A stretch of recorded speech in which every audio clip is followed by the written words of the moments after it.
right, so bass guitar scale basics. I got a comment on a previous four-note progressive video on upright asking about could you do something like this for bass guitar? What are the basic scales that I should be practicing on bass guitar? And that's a good question. I think it depends on what level you're at, what your understanding of scales is. So if you're just getting started on the instrument, you might be practicing something different than someone who's played for a long time. So, practice your scales is like a standard that everybody says when it comes to music. So I'm kind of hoping to explain why that is and what we can use scales to practice. So I think scales to me are really useful because everybody knows what they sound like. And one of the best parts about that is that you know very easily if you make a mistake.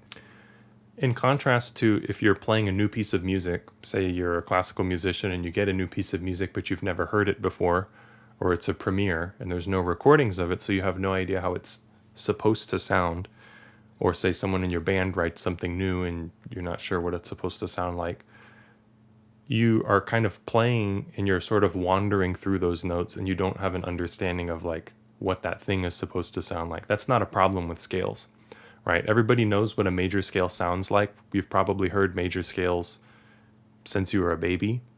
So that's the first, I think, advantage of practicing scales. But with that knowledge, we can be practicing many, many different things when we're practicing our scales. So I think for beginners, you're probably focusing on what are your hands doing on the instrument when you're playing. Is your left hand doing the right stuff? Are you plucking in the right pattern? Are you fingering the edge of the fret like you should be? And these are all bass guitar specific technical things that maybe would be in another video. But in terms of basic scale practice, I think people just think that they're practicing their scales. When you're practicing your scales, you're actually practicing a lot of other ancillary music skills. You could be practicing your left hand technique, your right hand technique. You could be practicing shifting. Say you play the scale all on one string, then you're really focusing on shifting. You could shift from your second finger and play every note with your second finger. You could play second to first, second to first. You could be changing fingerings. So you could be practicing shifting and fingerings. Could be a lot of different things. You could be thinking about the theory of how that scale might get applied to a piece of music. So those are more advanced concepts, right? So I would say the basic scale practice to start with is I would just play the major scale up and down, but focusing on good technique. If you're a beginner, that's the thing that's going to serve you the most.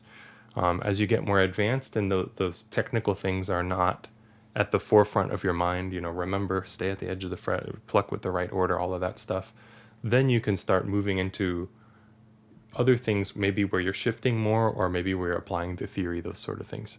All right, so if I was a beginner, I would be focusing on my left hand articulation. So for this video, I'm going to be playing G major, just one octave, right? So you can learn these positions, right? So if I just play through the scale,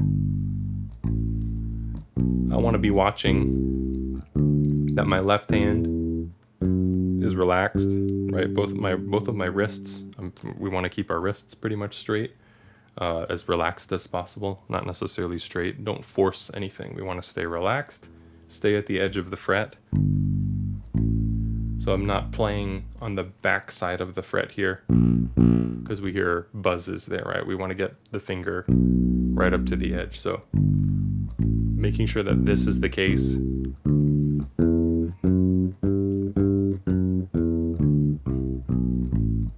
Before we speed up too much.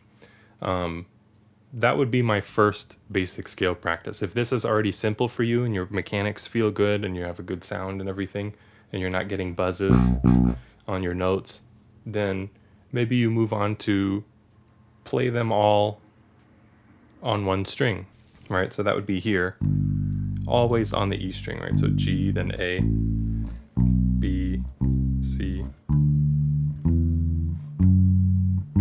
And here I'm not really thinking about the fingering I'm using, I'm just targeting those notes. You could definitely just use the second. still aiming for the same edge of the fret. Notice when I shift, I'm not shifting from here to the headstock side of the fret. We want to go to the body side.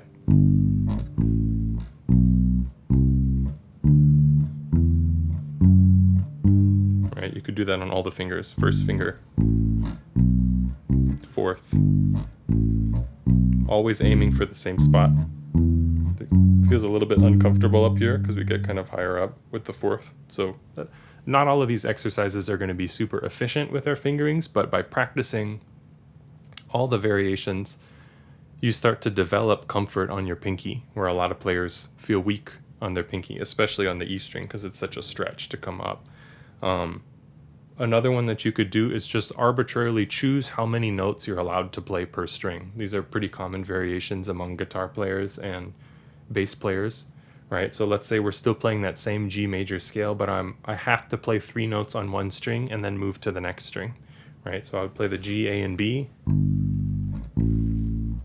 on the E string, and then the C is on the A, D, E, and then the F sharp and G are here, and then we'll add the A just to get 3 notes on each one.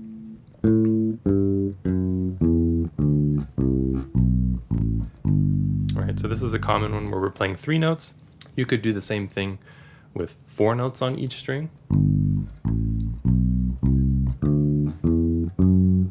Right, so we'd end on the G on the A string.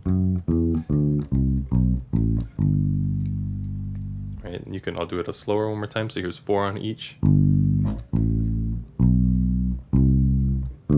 Cross to the D, E in position. Then I'm going 3, 4 on F sharp and G.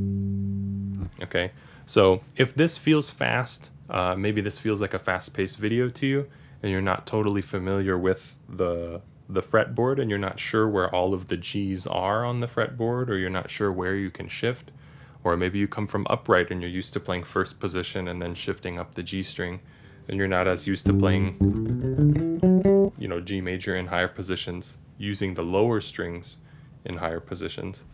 That would be another way that you could practice your scales, right? Doing these one finger scales and then saying the note names out loud would be a great way to focus on, getting familiar with the fingerboard. What notes are up here, right? Because when I started on bass guitar after being a classical bass player first, we played first position and then we would shift up the G string, and we'd sometimes use the D string in 4th position and 5th position on upright, but we rarely, at least the way that I was taught, we rarely use those lower strings, and it's a really, really useful thing, right? So if you can understand that knowledge, I think it's a great way to have a better understanding of your instrument, and then you can apply the knowledge of scales.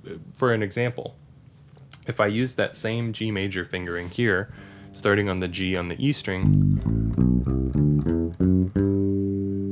then I can play that fingering. Anytime I have a G under my second finger, I can play that exact fingering. So if I go to this G on the A string, that's the next octave of the scale. So the fingerboard knowledge goes hand in hand with the scales, which goes hand in hand with the theory, which goes hand in hand with the articulation, and all of these things kind of work together. So to answer the original question about what's the basic scale practice that I should be doing on the instrument, I would say think beyond just the thought, today I'm practicing my scales.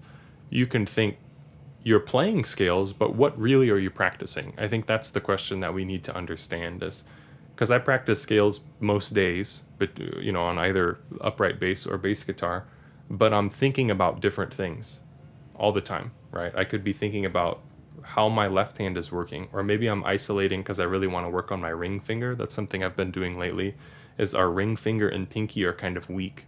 So I'm intentionally playing fingerings where I use those fingers more. So I'm playing a scale, but really I'm working on developing independence in those 2 fingers, right? So I guess that's my answer to the question, is when you're playing your scale, think one step further and make sure you know what you're actually practicing, what skill you're actually practicing, because we say we're practicing scales, but we're really practicing, we're teaching our hands. We're repeating movements that are teaching our hands how to do something. And we're calling it a scale, or you might play a piece of music. But in playing that piece of music or in playing that scale, you're reinforcing habits that you've taught your hands. So when you're just playing your scales, if you're not thinking about it, you're reinforcing random habits that you haven't thought about, rather than thoughtful things like putting the fingers where they're supposed to go, plucking in the right order, using the right fingers, all of those sorts of things. So think about when you're practicing that you make sure that those things are in there. If this video was helpful to you, then consider subscribing, hang around. I try to answer comments and make videos on what people need. Always feel free to leave a comment. I try to respond as much as I can. So thanks for watching. I'll see you in the next one.